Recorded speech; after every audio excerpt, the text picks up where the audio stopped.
Hello student, তোমরা যারা ক্যালকাটা ইউনিভার্সিটির আন্ডারে থার্ড সেমিস্টারের ছাত্রছাত্রী আছো, এখন তোমাদের রাষ্ট্রবিজ্ঞান মাইনর সাবজেক্টের ক্লাস আছে। আজকের ক্লাসে তোমাদের একটি গুরুত্বপূর্ণ 15 নম্বরের প্রশ্নের উত্তর নিয়ে আলোচনা করব।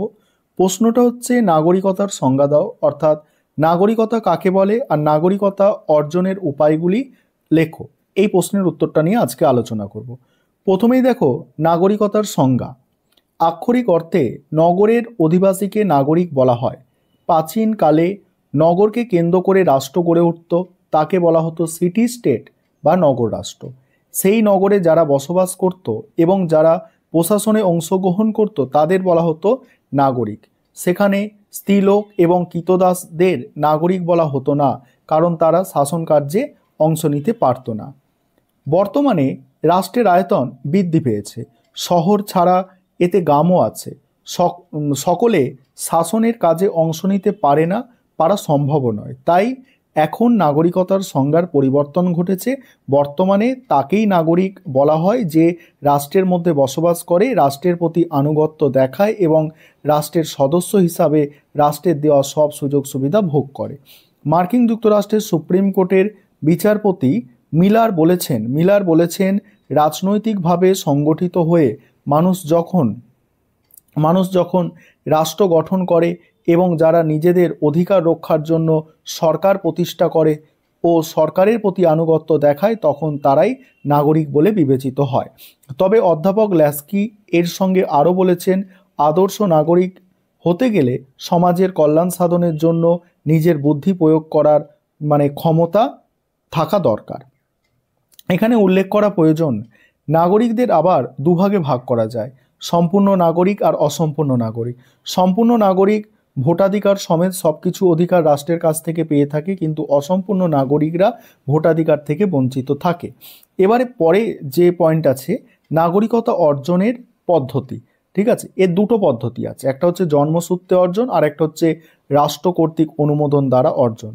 জন্মসূত্রে অর্জন আবার দুটো পদ্ধতি আছে, তার রক্তের সম্পর্কের নীতি আর হচ্ছে জন্মস্থান নীতি। দুটো নীতি আছে জন্মসূত্রে অর্জনের। রক্তের সম্পর্কের নীতি কি? রক্তের সম্পর্কের নীতি অনুসারে শিশু যেখানেই জন্মগ্রহণ করুক না কেন, সে তার পিতামাতার নাগরিকতা পাবে, অর্থাৎ পিতামাতা যে রাষ্ট্রের নাগরিক, শিশুও সেই রাষ্ট্রের নাগরিক হবে।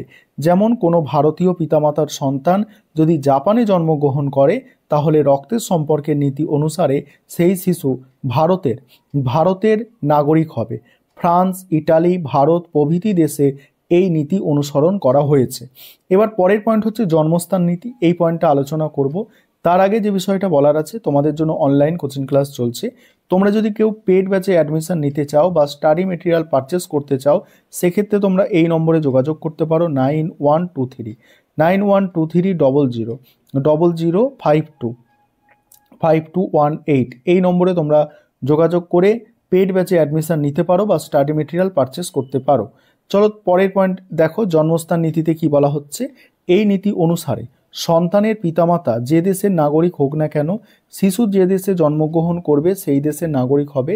যেমন ভারতের কোনো পিতামাতার সন্তান যদি জার্মানিতে জন্মগ্রহণ করে, তবে সে জার্মানির নাগরিক হবে। জাহাজে বা বিমানে যদি কেউ জন্মগ্রহণ করে, তাহলে এই নীতি অনুসারে সেই জাহাজ বা বিমান যে রাষ্ট্রের, শিশুটি সেই রাষ্ট্রের নাগরিক হবে। এবার সমালোচনা দেখো, রক্তের সম্পর্কের নীতি ও জন্মস্থান নীতির মধ্যে ত্রুটি আছে।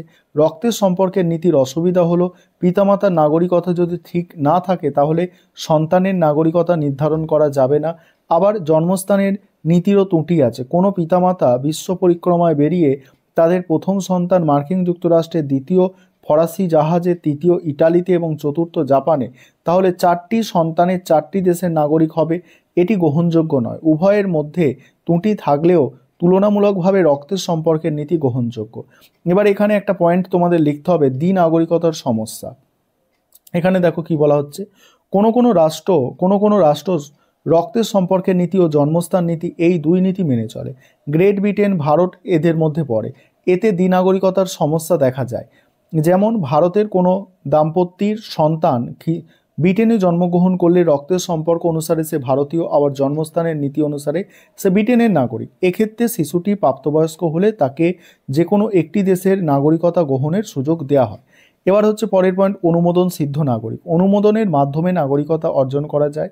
অনুমোদন আবার দুটি অর্থে হতে পারে, ব্যাপক অর্থে আর সংকীর্ণ অর্থে। ব্যাপক অর্থে অনুমোদনের ক্ষেত্রে রাষ্ট্রের কাছে আবেদন করা যায় না। বিশেষ সম্পত্তি ক্রয়, সরকারি চাকরি গ্রহণ, বিবাহ, সেনাবাহিনীতে যোগদান প্রভৃতি যে কোনো উপায়ের মাধ্যমে নাগরিকতা অর্জন করা যায়। তারপর কি বলা হচ্ছে দেখো, ব্রিটেন, ভারত প্রভৃতি দেশে অনুমোদন শব্দটি সংকীর্ণ অর্থে ব্যবহৃত হয়। এখানে কয়েকটি নির্দিষ্ট শর্ত পূরণ করে সরকারের কাছে আবেদনের মাধ্যমে নাগরিকতা পাওয়া যায়। এই সব শর্তের মধ্যে স্থায়ী বসবাসের শর্ত বিশেষ গুরুত্বপূর্ণ। এছাড়া আরও গুরুত্বপূর্ণ শর্ত আছে, যেমন ব্রিটেনের নাগরিকতা পেতে গেলে ইংরাজি ভাষা অবশ্যই জানতে হবে। এখানে উল্লেখ করা প্রয়োজন, অধিকাংশ রাষ্ট্রে জন্মসূত্রের নাগরিকতা এবং অনুমোদন সিদ্ধ নাগরিকতার মধ্যে কোনো পার্থক্য করা হয় না, কিন্তু মার্কিন যুক্তরাষ্ট্রে এদের মধ্যে পার্থক্য টানা হয়। যেমন কোনো অনুমোদন সিদ্ধ নাগরিক যেখানে বলছে সেখানে রাষ্ট্রপতি বা উপরাষ্ট্রপতি পদে প্রার্থী হতে পারেন না। মূল্যায়ন দেখো, বর্তমানে যোগাযোগ ব্যবস্থার ব্যাপক উন্নতি এবং বিশ্বায়নের ফলে রাষ্ট্রগুলি পরস্পরের কাছাকাছি এসেছে। নাগরিকদের বিদেশ যাতায়াত সহজ হয়ে গেছে। এক দেশের নাগরিক অন্য দেশের নাগরিকত্ব নিচ্ছে।